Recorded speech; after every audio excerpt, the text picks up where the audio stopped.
E para falar mais sobre esse assunto, eu recebo o juiz Helbert Schneider Verli, está aqui conosco no estúdio. Tudo bem, doutor Helbert? Tudo bem, graças a Deus, Márcia. Obrigada por ter vindo. Prazer todo nosso. Pena que é um assunto muito sério, muito triste, mas que quanto mais a gente falar, mais a gente trouxer esclarecimento, mais a gente pode ajudar, claro, muitas mulheres que ainda passam por essa situação tão terrível. É verdade. Não é? A gente pensa que não, mas ali no dia a dia, na vara Maria da Penha, é que a gente vê a realidade dessas mulheres, como estão sofrendo, apanhando, e a gente percebe que elas estão acreditando mais na justiça, estão denunciando realmente. É verdade, os agressores. a partir da lei, né, da Lei Maria da Penha, ajudou muito essas mulheres, mas mesmo assim, no princípio, as mulheres ainda não acreditavam muito, como o senhor acabou de dizer, não acreditavam muito que a justiça pudesse realmente exercer o seu papel, protegê-las, punir aqueles agressores, e com o passar do tempo, elas foram vendo que realmente as coisas estão acontecendo, né? Pois é. Essas estatísticas são terríveis, a gente falou ali dos números que são aterrorizadores.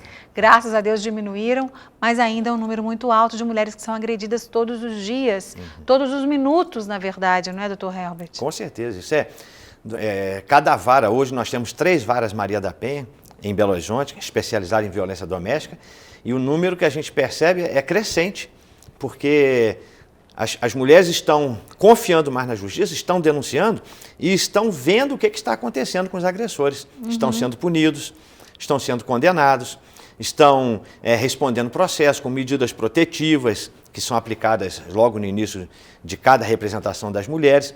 E nessas medidas protetivas, em caso de descumprimento, eles estão sendo presos preventivamente. Então a coisa está apertada para os homens agressores. É verdade. Existe um perfil, doutor Helbert, dos agressores? Eles têm mais ou menos as mesmas características ou não? Tem nada.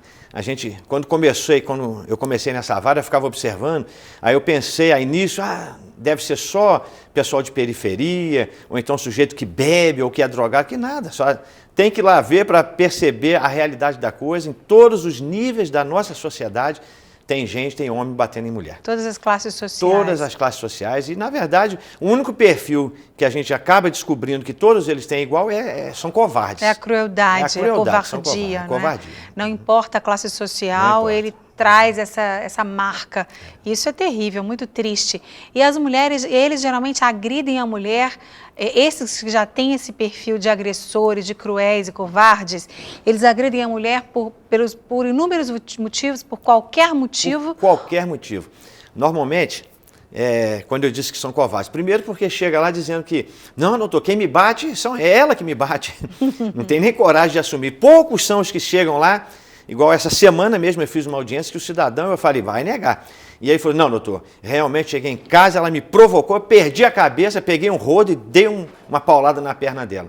Aí eu olhei e falei assim, o senhor fez isso? Não, eu fiz, doutor, perdi a cabeça, só pode me condenar, mas eu fiz. Então, é difícil, verdade. É raríssimo o caso que alguém vai lá para confessar. Todo mundo nega que foi a mulher que me agrediu, ela que me atacou, ela que me provocou, eu só me defendi. Todos dizem que ela veio para cima dele, que ele agarrou no braço e nunca nenhuma mulher tem lesão nos braços. Aonde que teria que ter, então, né? Já que ele segurou. Já que diz que segurou ela por ali, todas têm lesões no rosto, dão um soco no rosto realmente, sabe, no corpo inteiro. É uma covardia. Terrível, né?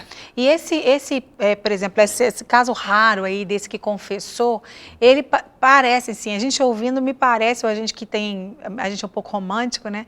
Que é o tipo de homem que parece que não tem essa prática, ele realmente perdeu a cabeça, foi algo realmente que aconteceu e pode... Caso isolado. A gente percebe que numa pessoa dessa, eles estão separados. Mas em alguns outros casos, a gente percebe que a família continuou, talvez houve uma separação, uma ruptura naquele momento, mas logo depois eles reconciliaram e voltaram a viver juntos. Nesse caso específico, eles estavam separados, mas a gente percebe que com o processo, com a audiência, a gente consegue alcançar o real objetivo da lei. Porque a lei não foi criada para impedir o primeiro fato, porque isso é praticamente impossível. Mas a lei foi criada, e bem severa, com o objetivo de acabar com o ciclo da violência. Dentro daquela mesma família, o sujeito que agride, volta a agredir, na reincidência e agride novamente. Então, se a gente consegue acabar com esse ciclo da violência, a lei já foi bem aplicada. Com certeza. O que a mulher deve fazer, doutor Helbert, o primeiro passo, se acontecer isso, se ela está assistindo a gente e fala assim, olha, eu estou vivendo isso, qual o primeiro passo? Ela às vezes fica perdida, não sabe para quem ligar, a quem recorrer, realmente é uma delegacia, é denunciar, é fazer um boletim de ocorrência? Deve, a mulher, por exemplo, que está vivendo uma situação de violência dentro de casa, ela, às vezes, essa violência é uma violência silenciosa, porque nem sempre é uma agressão física, uma gritaria que, às vezes, o vizinho escuta e chama a polícia. Então, às vezes, ninguém está escutando, ninguém está chamando a polícia e ela não tem coragem de ir. Mas o que a gente recomenda é que as mulheres que estão nos ouvindo, elas procurem uma delegacia de mulher. Na pior das hipóteses, diz, inclusive, o disco de denúncia 180, ela vai ligar, vai narrar o que está acontecendo, vai ser encaminhado, ou uma polícia, ou até mesmo assistente social à casa dela para verificar em loco o que está acontecendo, para as providências serem adotadas. Então, aí está a dica. A gente viu ali na matéria algumas mulheres que sofrem e que se escondem muitas vezes por medo de retaliação, de uma vingança desse homem que foi denunciado. Ainda existem muitas mulheres que sofrem violência e não denunciam, doutor Helbert, por medo? Olha, acreditamos que sim. Não tem como comprovar porque elas não aparecem, exatamente. Não é? Então, mas que existem muitas mulheres que estão escondidas, que vão até para o abrigo do Estado, porque nós temos, a Belo Horizonte, por exemplo, conta com o abrigo do Estado. Então, as mulheres que são vítimas de violência doméstica, que estão realmente com medo, em situação de risco, elas são encaminhadas. Mas não pode ficar lá o resto da vida. Claro. Então, o que precisa acontecer é que essa pessoa, o homem, seja trazido perante a justiça, seja julgado e seja orientado para parar com aquele ciclo de violência, parar de perseguir a mulher. Muitas vezes eu sou obrigado a decretar uma prisão mais severo, um tempo maior para aquela pessoa, até preventivamente, para ver se ele entende que ele tem que... Não deu certo com aquela mulher? Abandona, esquece aquela mulher. Ele não é dono dela. É verdade. E qual é a pena para a violência contra a mulher? Depende do grau de violência? Depende. Então, lesão corporal, por exemplo, é uma pena de 3 meses, ameaça é uma pena de 1 mês. As penas são pequenas. É verdade. Né? E quando, por exemplo, a gente fala em crime de homicídio, aí já não vai para a Vara Maria da Penha, vai para o Tribunal do Júri. Aí, evidentemente, uma pena bem maior, como a gente está vendo e acompanhando esses casos de repercussão, de Elisa Samúdio e outras mulheres. Então, quando é um homicídio praticado contra uma mulher, nessa situação de violência doméstica, vai para o Tribunal do Júri e não fica conosco. A tentativa de homicídio também? Também. Aquele que não foi para finalmente também sai da vara e vai para o tribunal? Vai para a vara especializada, porque é o Tribunal do Júri. Com certeza, é um caso extremo, né, de muito mais gravidade ainda. É verdade, é verdade. Bom, doutor Helbert, as mulheres, elas, claro que o senhor não é psicólogo, mas apesar de ser juiz e trabalhar e também pastor, né, então tem todo um trabalho com pessoas e a gente aprende a conhecer um pouco mais as pessoas, a entender um pouco mais e a tentar até ajudar também um pouco mais.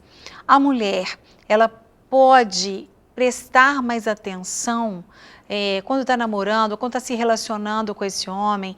Infelizmente, muitas mulheres se unem a um homem, vão morar junto com o homem sem nem conhecê-lo. Quais os cuidados preventivos que uma mulher deve tomar para evitar passar por essas situações? Isso já nos diziam nossos pais, nossos avós, né? Cuidado, porque o mau costume de casa vai na rua e às vezes o sujeito está namorando uma moça e dá um empurrão. Pode ter certeza que aquele cidadão vai passar daquele empurrão, porque a violência doméstica, ela não começa já no auge, ela começa com um empurrão, na verdade com ofensas verbais. Isso, né? Que eu ia falar, ofensa palavras verbal, primeiro. Palavrões, xingamentos, e depois um empurrão, um tapa, e a coisa vai se agravando a cada dia. Então, as meninas que estão namorando, as pessoas que estão já vendo que o namorado é ignorante, é grosseiro, tem ciúme doentio, pode sair fora, minha filha, porque senão vai apanhar depois de casada. É verdade. Então, meninas, prestem atenção. Às vezes o cara parece um príncipe encantado, né? Mas ele te desrespeitou, porque eu acho que o respeito é base para tudo, né, doutor Helber? Com certeza. Desrespeitou, te chamou de alguma... Ah, mas você é isso, te desmereceu. Esse desrespeito ali, quando não tem tanta intimidade, ele vai se agravar. Não pense que ele vai melhorar, ele vai mudar, ele vai melhorar. Claro que se ele quiser mudar e der uma chance para Deus mudar o caráter dele, as emoções dele, ele vai mudar. Mas fora isso, não tem mudança para melhor, só para pior. Pois é. Né? Raros são os casos também que a gente percebe mudança. Mas é tão bom quando a gente vê mudança. Lá na vara, por exemplo, eu me lembro de um caso de uma mulher que entrou. A gente sempre ouve antes a mulher, depois o cidadão, né, o agressor. E era questão até de facada. Olha. Tinha levado uma facada, estava com uma marca feia no braço. E falou e tal. E ela narrando o episódio, aconteceu, foi isso, foi aquilo. E quando eu estava encerrando, ela percebeu que eu já estava acabando de ouvi-la e ela já ia sair. Ela falou, não, doutor, mas eu queria falar. Ele fez isso porque ele estava drogado, ele precisa de ajuda, ele precisa de tratamento. Aí eu falei, mas senhora, o camarada que te deu uma facada, se a senhora voltar a viver com ele vai te matar. Não, não vai não, doutor, ele precisa de tratamento. Ela insistia nessa tecla de que ele precisa de tratamento especializado. E aquela mulher saiu, aí ele entrou.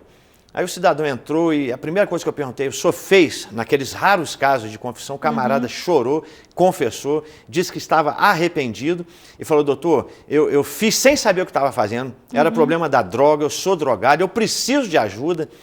Aí eu olhei para aquele rapaz e falei, o senhor precisa de ajuda? Eu arrumo uma vaga numa casa de recuperação para o senhor, peguei o telefone, liguei para um amigo, você tem uma vaga aí? Não tem, mas arrumo. Pá. Falei, você está com uma vaga agora não tem mais juros. O senhor quer ir para a casa de recuperação? Quero. Mas ele falou, mas doutor, eu tenho que trabalhar para sustentar a casa, eu já até voltei para casa, não sei se a minha mulher falou, ela não tinha falado ainda não. Aí eu mandei chamar ela de volta. A mulher entrou e ela disse o seguinte, doutor, se o senhor arrumou a vaga para ele, o senhor pode mandar. Eu falei, mas ele não vai trabalhar para sustentar a casa. Eu trabalho, vou sustentar a casa nesses 9 meses que ele vai estar na casa de recuperação. Márcia, o resultado disso, depois de 9 meses, o cara saiu, está completamente liberto de drogas. Graças a A Deus. família restaurada, estão vivendo juntos e há pouco tempo até encontraram comigo, tipo assim, sabe, aquele abraço gostoso, a família toda reunida. Então, é o que eu disse, o ciclo da violência acabou. Amém. Ali dentro. Graças então, valeu a a pena. Deus. Valeu a pena, com certeza. São casos, né, que infelizmente não é a maioria, mas a gente sabe que Deus só precisa que a pessoa dê uma oportunidade para ele mudar seu coração. E essas pessoas, esses agressores, com certeza, eles têm uma raiz, não é, doutor Helbert? Eles têm uma raiz para essa agressão.